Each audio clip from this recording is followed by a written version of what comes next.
Hey guys, this is Dashu. Welcome back to my channel. இன்னைக்கு morning எழுந்தோன்னே 1 cup of tea இருந்தால் மட்டும்தான் நமக்கு டே நல்லா போகும்.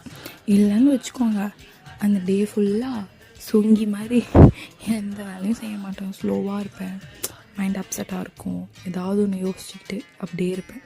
அது யாருக்கு எப்படின்லாம் எனக்கு தெரியல, நான் அப்படி தான் அப்படின்ற மாதிரி இருக்கும். எனக்கு 1 cup டீ இருந்தால் தான் அடுத்த வேலையே. அப்படி தான், சாப்பாடு கூட வேண்டாம், 1 cup டீ கொடுக்குறீங்களா போதும் அப்படி சொல்கிற ஆள் நான். டீனா அவ்வளோ அடிக்ட். ஏன் எப்பத்துலேருந்து இவ்வளோ டீக்கு அடிக்ட் ஆனேன்னு எனக்கே தெரியல, எதுக்கு இவ்வளோ அடிக்ட்டு அப்படின்ட்டு. ஆனால் நிறைய பேர் சொல்லுவாங்க, டீ குடிக்காத வெயிட் போடும், டீனால தான் நீ குண்டாயிட்ட அப்படிலாம் சொல்லியிருக்காங்க. டீனால் பித்தம், நெஞ்சு குத்தம் அப்படிலாம் சொல்லுவாங்க. அதெல்லாம் காதுலேயே வாங்க மாட்டேன். ஆனால் ஒரு டைமில் நான் நினச்சிருக்கேன், ஐயோ இதனால் கூட நம்ம வெயிட் போட்டிருக்கோமா, இதனால் கூட நம்ம குண்டாக இருக்குமா அப்படிலாம் நினச்சிருக்கேன்.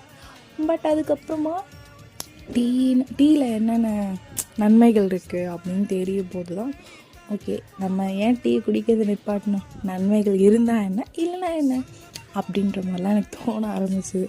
ஆனால் டீ குடிக்கிறது நல்ல நன்மை இருக்குது. பிளாக் டீயாக இருக்கட்டும், மில்க் டீயாக இருக்கட்டும், க்ரீன் டீயாக இருக்கட்டும், எனிதிங். ஆனால் டீ குடிக்கிறதுல நிறைய நன்மைகள் இருக்குது. நீங்கள் வேணால் கூகுள் ட்ரான்ஸ்லேட்டில் போட்டு பாருங்கள். என்ன சொல்லுன்னா, கொலஸ்ட்ரால் லெவல் கட்டுப்படுத்தும், ப்ளட் ப்ரெஷர் அதிகப்படுத்தும், அதுக்கப்புறமா ஹார்ட்டுக்கெலாம் கூட நல்லதுன்னு சொல்லிட்டு போட்டிருந்துச்சு. இப்போ வேணும்னா பாருங்கள், இல்லைனா கீழே லோகோவில் கொடுக்குறேன், செக் பண்ணி பாருங்கள்.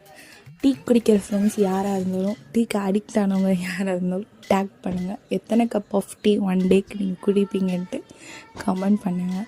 அண்ட் அதுக்கப்புறமா மார்னிங் எழுந்து டீலாம் போட்டு குடிச்சிட்டு டிஃபன் பண்ண ஸ்டார்ட் பண்ணிட்டேன். மார்னிங் என்ன டிஃபன்னா, ரொம்ப நாள் கழிச்சு பூரி பண்ணியிருந்தேன்.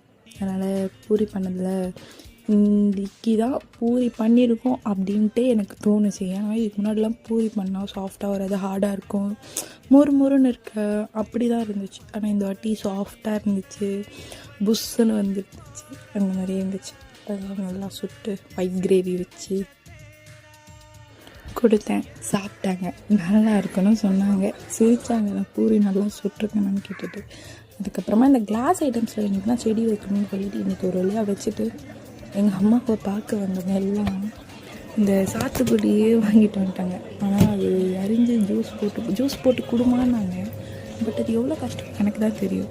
எனக்கு மொத்தம் 9 சாத்துக்குடி இருந்துச்சு. எல்லாத்தையுமே அரிஞ்சு புழியறதுக்குள்ளே ஒரு வழி ஆகிட்டேன்.